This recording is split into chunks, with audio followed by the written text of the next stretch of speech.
riding down Amboy Road, I've kind of been stuck since the hurricane happened. I wound up getting stuck in on my way back from Charlotte, getting trapped in Marion for a couple of days because the I-40 mudslide, and I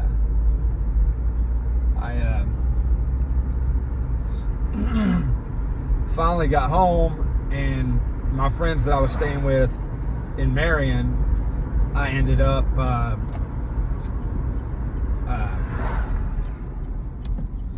taking them a generator back down because my house was good. We maintained power at my place out in Leicester, but you can see, like, wow, got up there here. I haven't got to see much since the day that I took the generator back down. I ended up getting rear-ended on my motorcycle, of all damn things, and it was a hit and run. So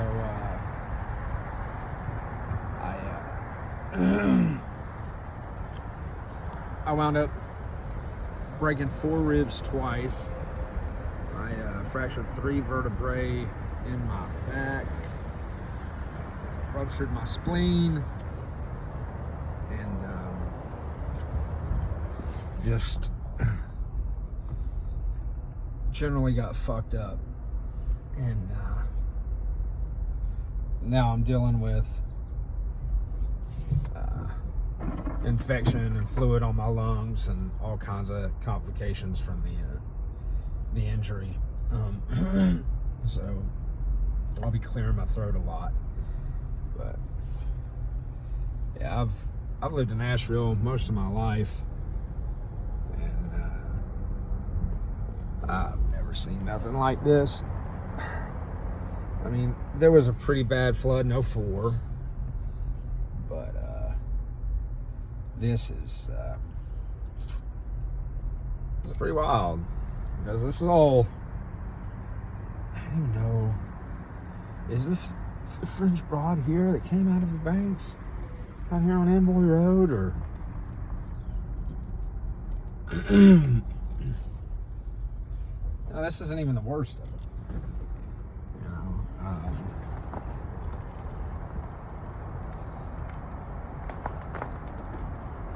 I had to drive through high water on the way back from Charlotte on Friday after the hurricane, because I was out of town for a training course for work, which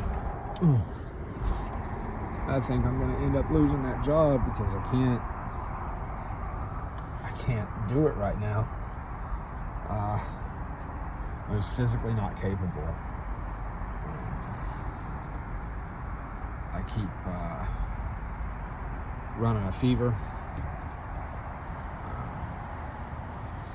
I've got staph in my leg now and I'm not going to say anything about that because I don't know how it's going to turn out later, but the hospital being without water wasn't really good.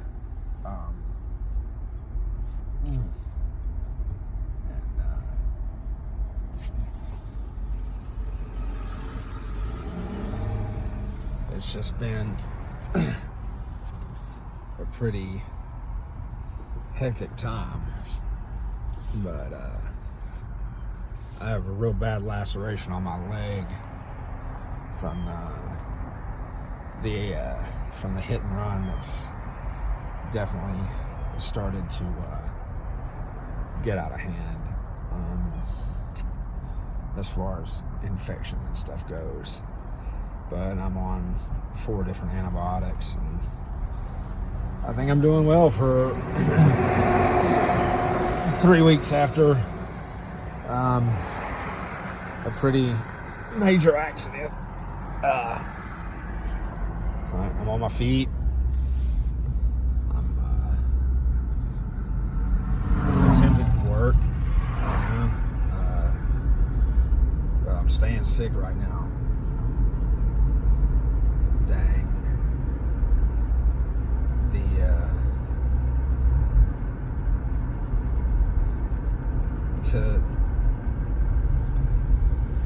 To see myself like 3 weeks after, knowing how far I've come, because I've come a long way in just a real short amount of time.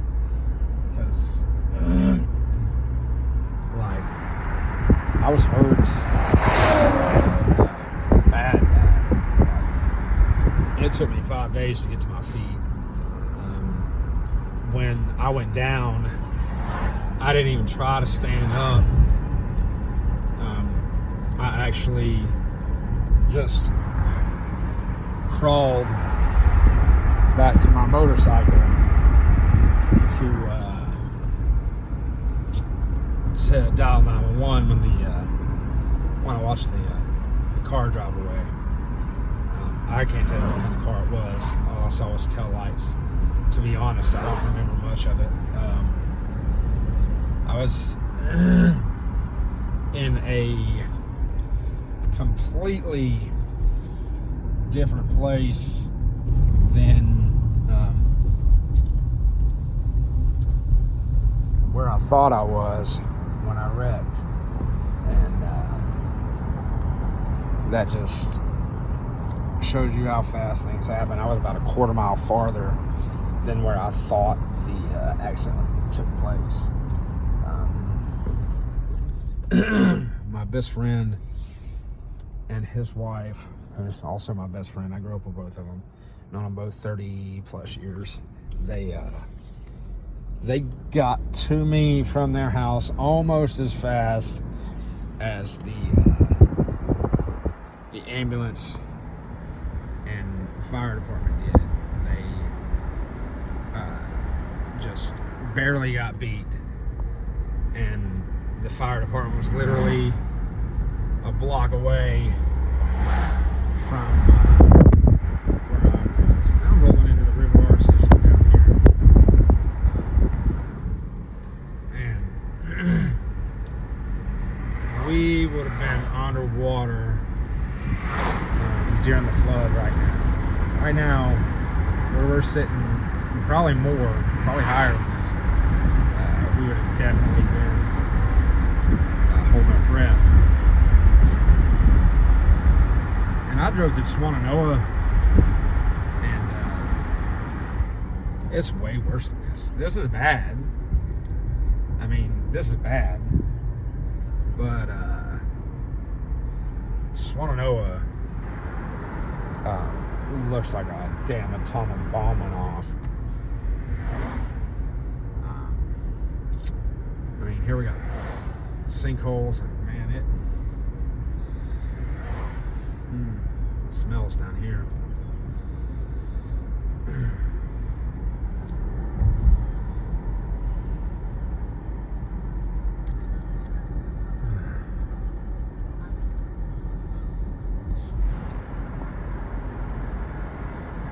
Yeah, this is crazy. See, this is what over the past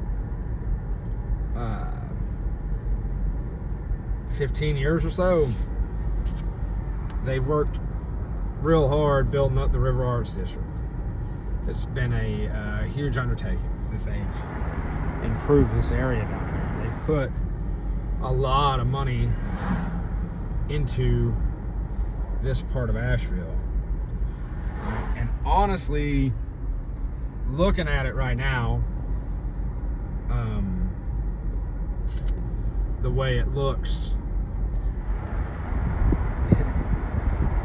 it just looks like it did before they built it up. It looks like the River Arts District I grew up with right now. They put, but that's not me being an asshole, I want to clarify, like, this was not the most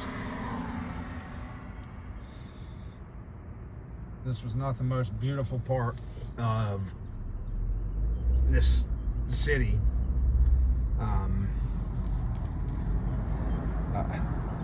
Before, and they did a lot of work, and they made this a truly beautiful area. You know, lots of I can't place that smell. It's not death. Like, people say you can smell bodies everywhere, and maybe a little, but that smells more like fuel. I smell a lot of diesel,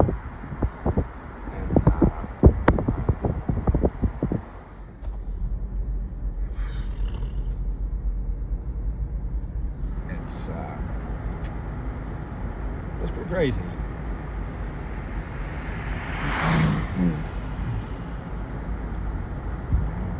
We got stuff mowed down over here, like, man, that might be that freaking fuel truck. Somebody came down and tagged it. What a bunch of assholes. Looks like they still don't have power here. Oh, wow. That big sinkhole. That's where I had planned on going. I didn't know that this bridge was gone. That is a big deal. Wow, that's insane. So, zoom out here a little bit, because I was zoomed in trying to look at some stuff. You know, there's been a lot of people reported missing and things like that, but something that concerns me in all of this is there were some substantial homeless camps in Asheville, North Carolina. Look at this train dress. I mean, it's still standing. That this is fucking insane.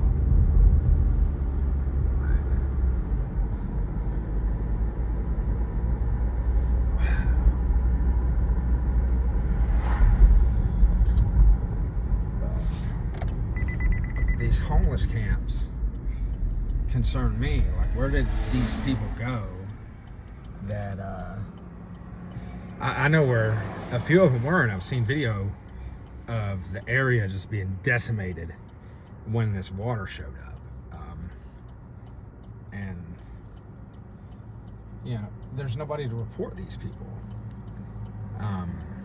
as missing, or like, is there anybody even looking for them? That's the thing I wonder, because if there's nobody looking for these folks and nobody report them missing, and they were right where a lot of this water rushed to and came through, because they camp under bridges and stuff. You know, there's a very vast homeless population in Asheville. You know, Asheville has a very real fentanyl problem, but we also have a very real housing problem. Before all this happened, we already had a housing shortage, and then houses washed down the river. I don't know what happens.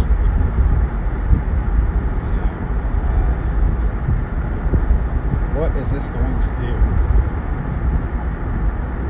to property values, to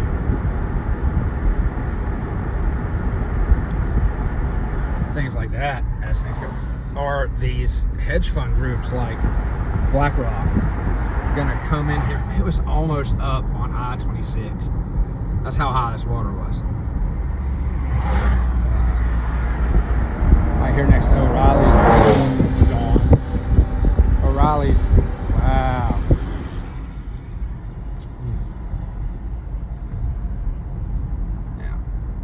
Yeah. It was almost up on the dang highway here. Just away of above us.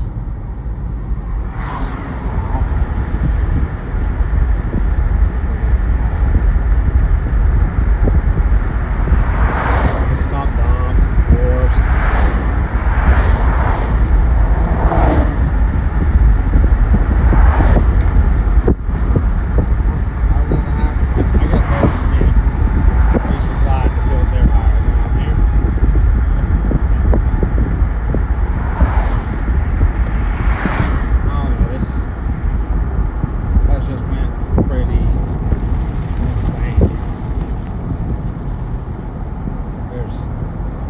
So many businesses gone.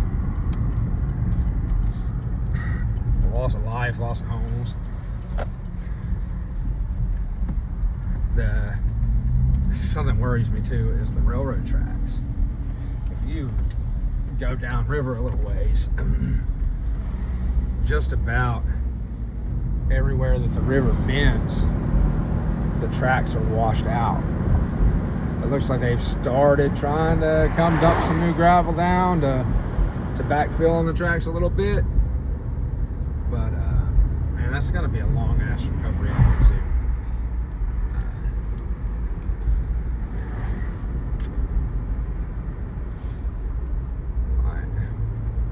I heard something about when I first got back up from Charlotte, I heard there was a mudslide out in Caruso, Canton, that they still hadn't gotten under control yet.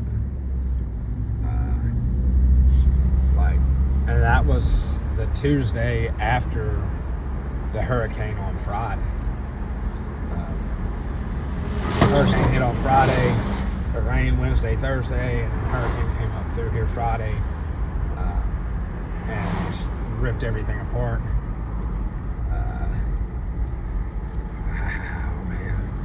This place used to be densely wooded, and now it's just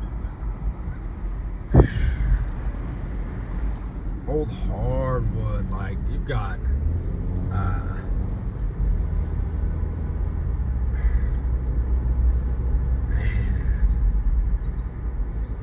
big oak and maple trees that are gone.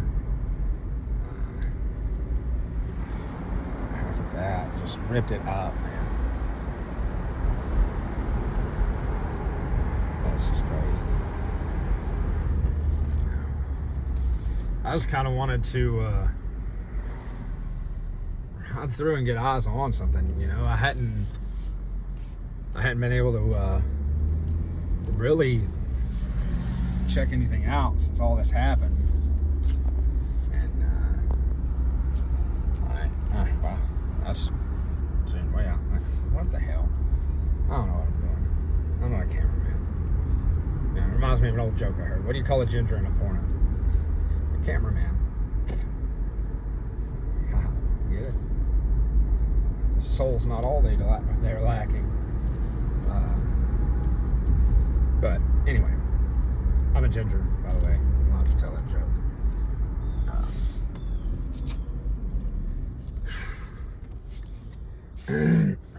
I believe the hospital's still without potable water in Asheville, which is pretty wild, considering.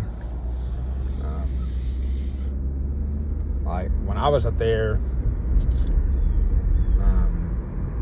I wasn't allowed to have nothing to drink or eat for 5 days because they were trying to save my spleen, but they were worried that they were going to have to take it. But they had already went in and cauterized the bleed. They were just making sure that it actually stopped bleeding, and gave me some blood and washed my hemoglobins, that sort of thing. God,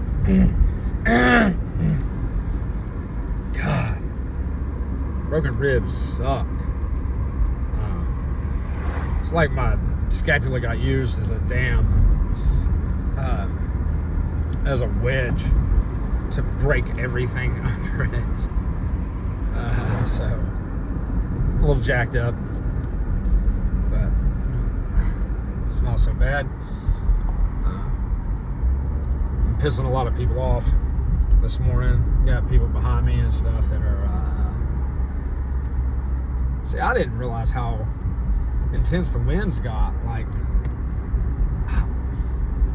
I left here. I drove up Thursday night to move my motorcycle, Thursday before the hurricane. It was pouring the rain. I knew my motorcycle was sitting in Canton. I knew it was sitting in a very possible flood zone. And I came up and I moved it. And went back down to Charlotte for my class that I had. And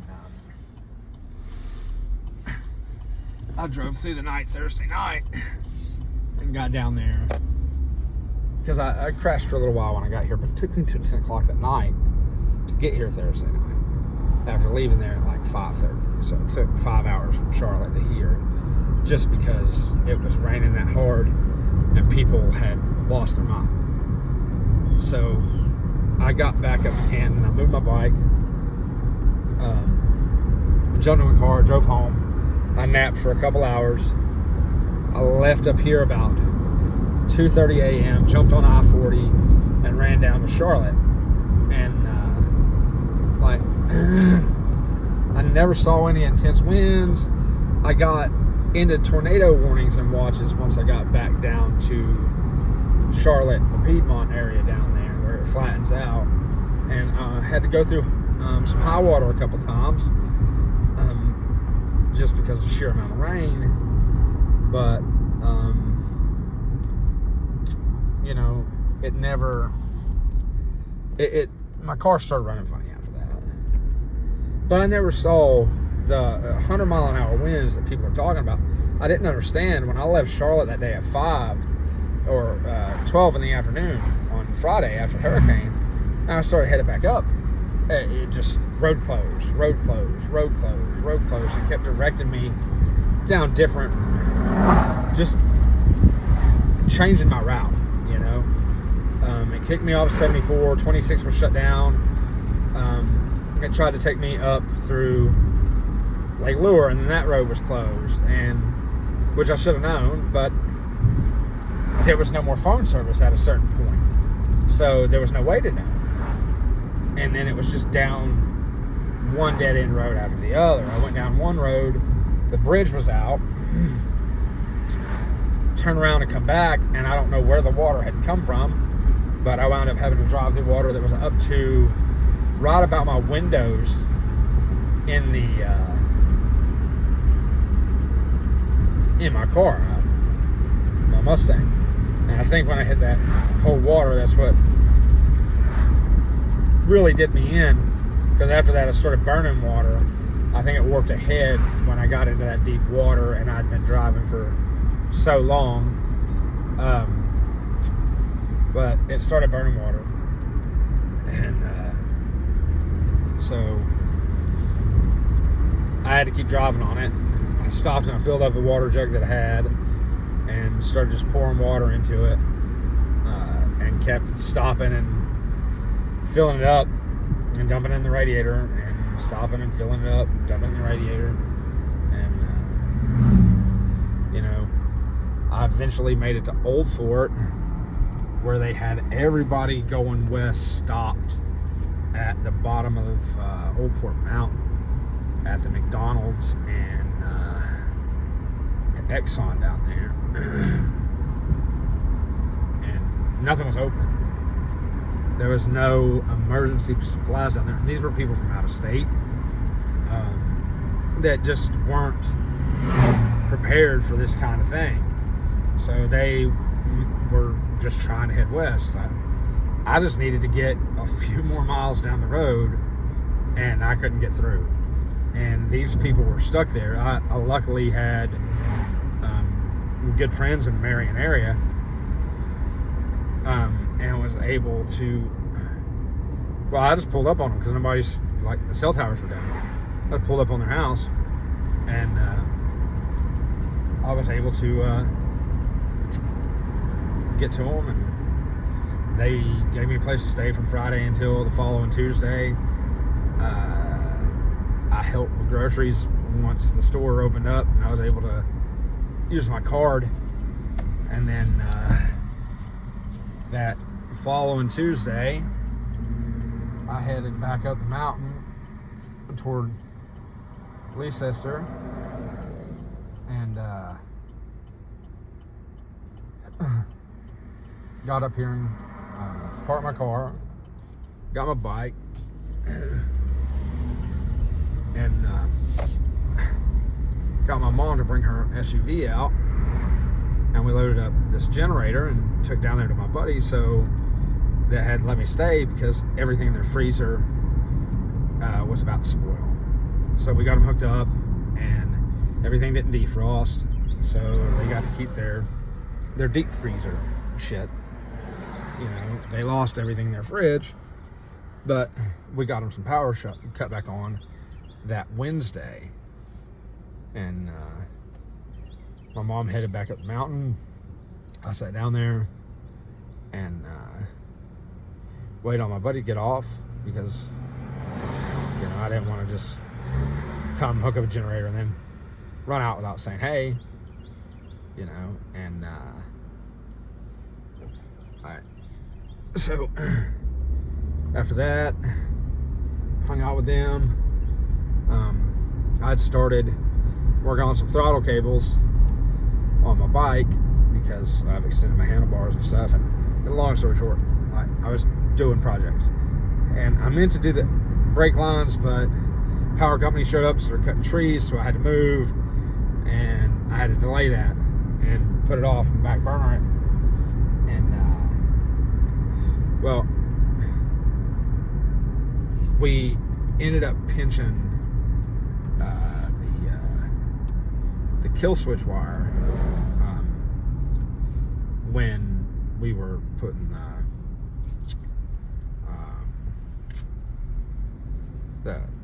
we were tightening everything back down after changing the throttle cables. We were tightening everything back down, and I was like, watch those wires, you know, make sure we're not pinching them, because we were doing things by flashlight at that point. And we ended up pinching one anyway. Just one, which ain't bad considering there's a cluster of like 37 million on a Harley Davidson.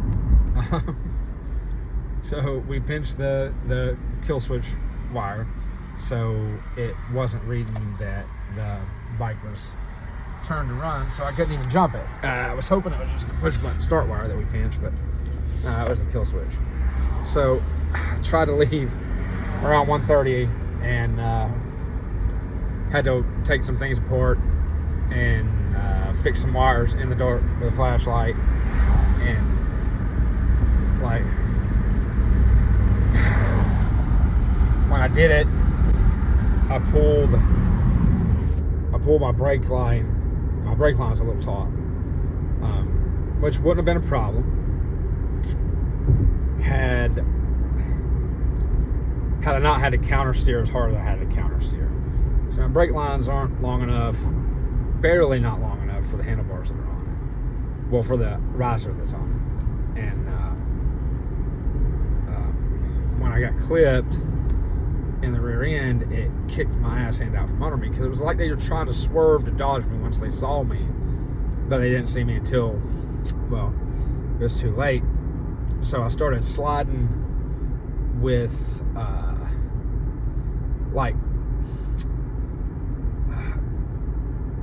with my right side going down. So the ass end was kicking out to the driver's side, and that's the way I started sliding. Well, when I went to counter steer, I counter steered hard. When I slammed those bars over to counter steer to try to get it back up, I pinched my brake line. And if you know anything about pinching your front brake line on a fucking Harley, probably any motorcycle, not just a Harley, but if you pinch the front brake line, it locks the front brakes down.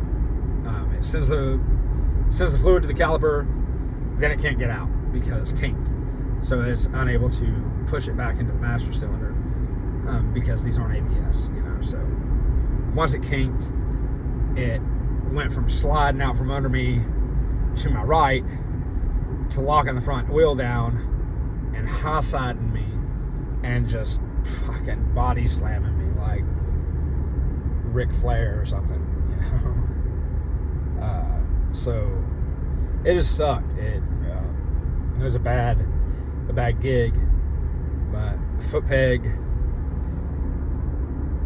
went over my leg, and that's what tore the hole in my leg. And the rest is kind of history. I laid there for a minute and I thought, oh, they stopped. They're gonna. Okay, I don't have to do nothing because I couldn't do anything. So the first time in my life I've ever been injured, went down in any way, shape, or form that I couldn't get up. I knew that I needed to just lay there. This is the first time that's ever happened to me. And I just knew that I was hurt. I couldn't catch my breath. And I guess they heard me not catching my breath and just kind of groaning. And I guess they thought, oh shit, he's about to die. We better get out of here. So they fucking drove away.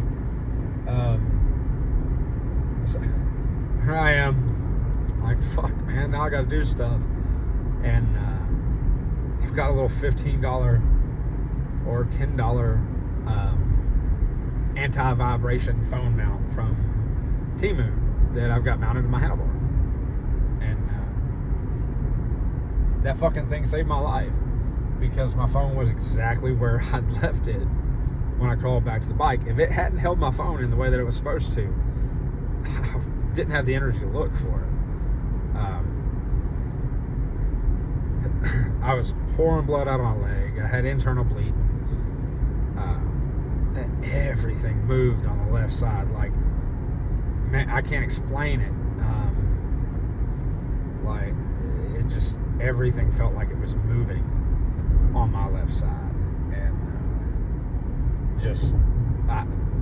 like rocks in a bag, I guess.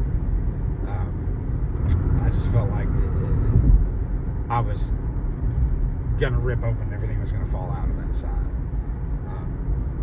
It didn't feel right. I didn't realize that the bike had jumped over my leg once I laid it down. Everything happened so fast, so I thought the reason my leg was hurting and bleeding was because I thought a fucking bone was sticking out. So I was like, oh, my leg's broken, I better not stand on that. I didn't even try. That wasn't really a thought that crossed my mind because I couldn't breathe.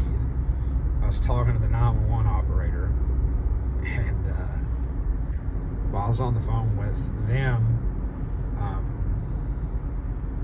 I could feel the blood just flowing out of my leg. It felt like a damn faucet turned on. And I was like, God almighty. And she's like, they're on the way, sir. And I was like, man, I'm bleeding pretty bad. And she's like, can you get to it? And I was like, no, I can't reach it. But I just, like, kind of, it was weird. Not like I didn't have any fight in me. I just didn't have the ability. I was kind of, it was that moment of acceptance, I guess, between the concussion and all the broken shit. I was like, well, fuck it. But they got down there. The fire department showed up. The ambulance showed up. My buddy showed up. I'm not gonna call anybody out. With that I had a pistol on me and they were trying to clear it. And, first gentleman had a little bit of trouble, but I'm not gonna run my mouth on anybody. These guys saved my life. The paramedic was actually down from Boston, I guess, assisting in the aftermath of this hurricane.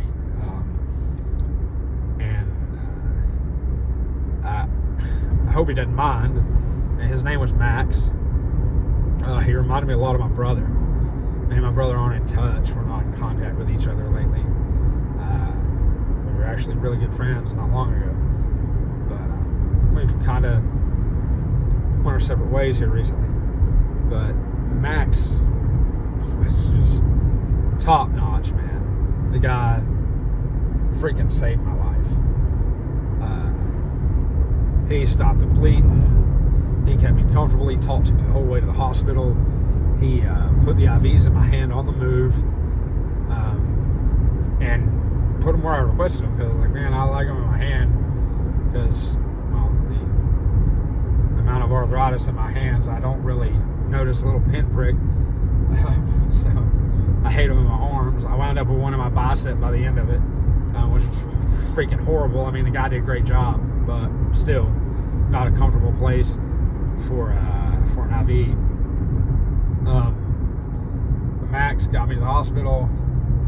He offered to save my vest, and I was like, no. He's like, but it's gonna hurt, man. And he's like, it's gonna be uncomfortable. And I was like, nah, fucking dude, cut it. I don't give a shit, man. Cut it. So that's on me. I didn't have it in me to go through anything else that night, I guess. And I was hurting bad. I didn't know it at the time, but I heard him say it once he got me into the trauma area, that he had given me fentanyl in the ambulance, and I was still hurting so bad that I was like, nah, fuck that, cut that. And I put hours into sewing patches, man. And I was like, nah, fucking cut it, bro. But we got into the trauma area there, and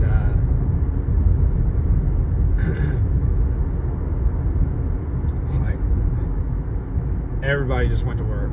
It was pretty amazing, and I was just watching people move around me. It was pretty wild to watch. But every time they had to move me, because they had to move me for this scan and that scan, it just, man, have you ever seen like a snake slide across something and it just looks like there's like nothing inside of them? That's how my whole left side felt every time they moved me. Like that looks. So I'm putting my phone down because I don't want you assholes to see where I live. I don't need no one to guess.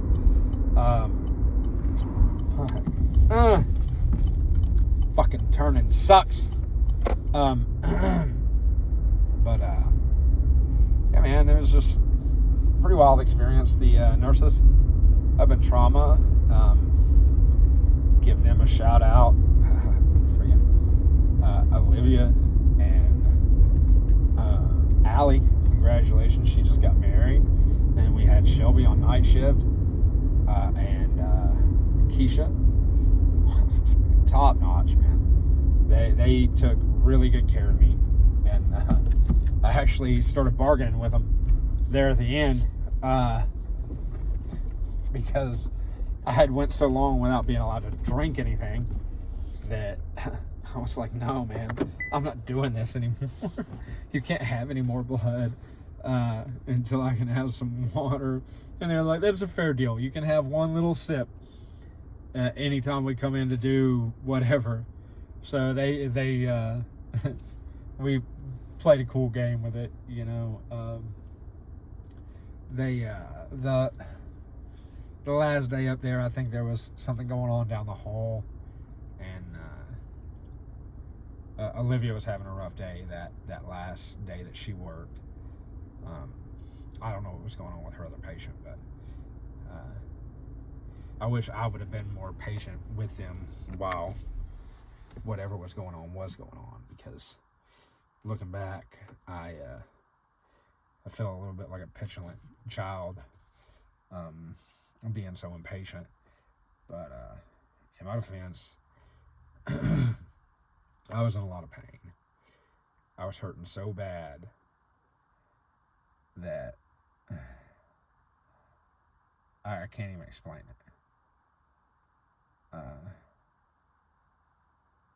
They had given me a nerve block that they installed that you just push a button on and it would stay down for a little while. Then it would pop out. When it popped out, it sounded like a damn firecracker, like pow. And whenever this plastic piece would kick back up. So like I'd hit the nerve block and everything would be kicking in. I'd have my drugs going. I'd just be, I was feeling right. And right as I'd get comfortable, pow, and I'd jump. Because fucking vet, man. Weird noises fuck me up. So I'd jump and I'd go, ow. Just everything, it would fucking jar everything. And it just freaking sucked, man. It hurt me to jump like that, but I survived it. I think I pissed them off once they stepped me down out of trauma because they weren't. It was like they forgot I was in the hospital, so I was just down there at the end of the hall by myself. And anytime I'd call for something, nobody'd ever show up. And I wound up starting talking shit over the call box. Because I was getting frustrated. And then all of a sudden, the next day, they were repoing my stitches and kicking my ass out. But the leg wounds come back open now. They took the stitches just a little bit too soon. But it is what it is. I'm going to deal with it best that I can. This has turned out to be a long fucking rant about motorcycle wrecks and floods and all kinds of shit. But, mostly I'm a riding channel, and just kind of wanted to update you guys on the bike and the status of my riding career at the moment until I am able to do some repairs. I'm in a rental, waiting on a new engine in my Mustang, and so the race car gets fixed, and then after that I'm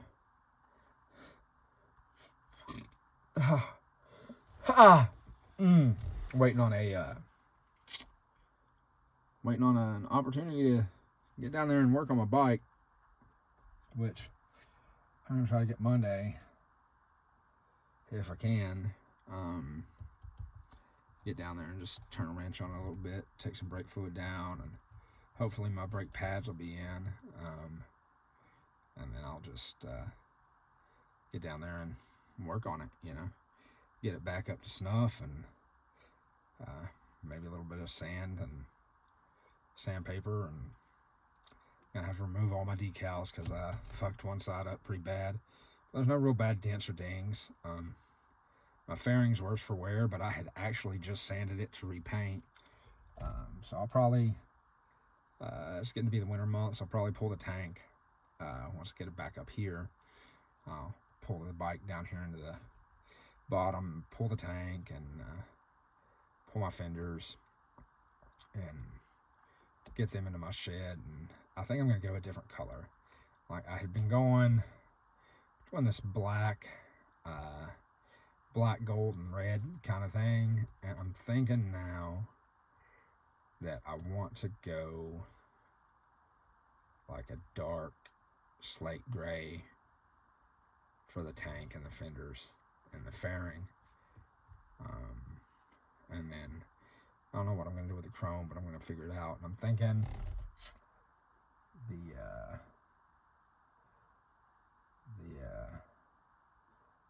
frame and such, I might go with I don't know what I'm going to do there. I'm going to try to decide what goes with gray. Like a gunmetal kind of thing, maybe. I really like the red with the black, and I've got the red and black seat, but I'm going to, maybe every year I'll paint it something different, It's not hard to do. So maybe every off season I'll repaint my bike and do something different with it. Until I decide what is going to be permanent. It's never going to be anything permanent. it'll be a new bike every season. I'll do one thing to it, then I'll do something different. I'm never gonna be satisfied with it. I may do a chain conversion for a season and save up for a jug swap and maybe turn into a 110 or we'll see. But I'm not afraid of it. I did everything I could to keep it upright, and shit's gonna happen. If you ride, eventually something bad's gonna happen. It's just how bad is it, and can you recover? I couldn't save this one. It happens. But I've been fortunate so far before this one. This one was a mix of mechanical failure and bad fucking luck. The mechanical failure is really on me, not the bike. I should have just stayed on the couch at night. They kept telling me, hey, just crash, man, just crash. And I was excited about starting a new job and rushing out of there because I needed my uniforms and stuff. It was just stupidity. And it put me in the wrong place at the wrong time. But, I've had this bike since June, and I've put 12,000 miles on it since June. That's more miles than I had the first 15 years of its life. So I've rode more in 6 months than a lot of guys ride their entire riding career, because I don't want a motorcycle to sit there and look good. I want a motorcycle to ride. I want to be on it every day that I can physically stand to be on it. If I could be on it right now, if it wouldn't rattle me to freaking pieces, bet your ass I would be on that bike. If I could turn a wrench on it right now and make it get it back together, get it back to good, I'd be on the damn thing. Because I just love to ride. And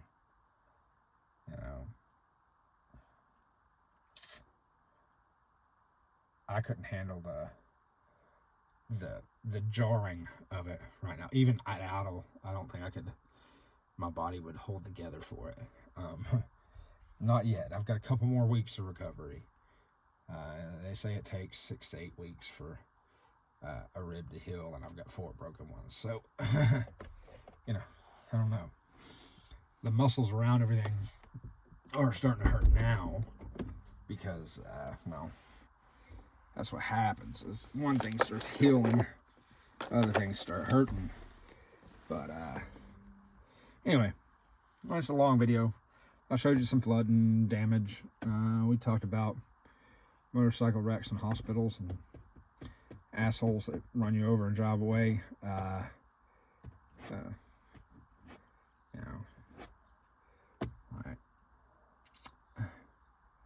It's what it is. I hope everybody's having a safe time, a way better time than I am right now. And my heart's out to everybody in Swannanoa and these real bad affected areas. I wish I hadn't got laid up and I had been able to do more for my community. I feel real guilty about that right now, not being able to get out there and really assist. I see videos of guys coming in from out of town and taking care of my community, and I wholeheartedly appreciate it, 100%. But yeah, man, something big like this happens and I'm not there, for my people. Even as my family, my uncle lost everything again. He lives up Caruso and lost everything in the house, 3rd time in 20 years. They've owned that house since sometime in the 70s and never got flooded until 2004. Never even came close. And then in 2004 they got flooded, and again in 2018, and now again in 2024. 3 times in 20 years. And that's madness. It doesn't make any sense. The rivers are changing their paths now too. All this flooding changes the path of the river. Every time it floods, it changes the path just a little bit. Like I think there's places they won't be able to rebuild railroad track because the river's like changed course. They're gonna have to build bridges in areas that it had been. It's wild. If I get time today, I'll get out and get some more aftermath footage. Like I was trying to do that, and then it wreck set me back. That wreck set me back a lot. But I'll get there. But anyway, until next time.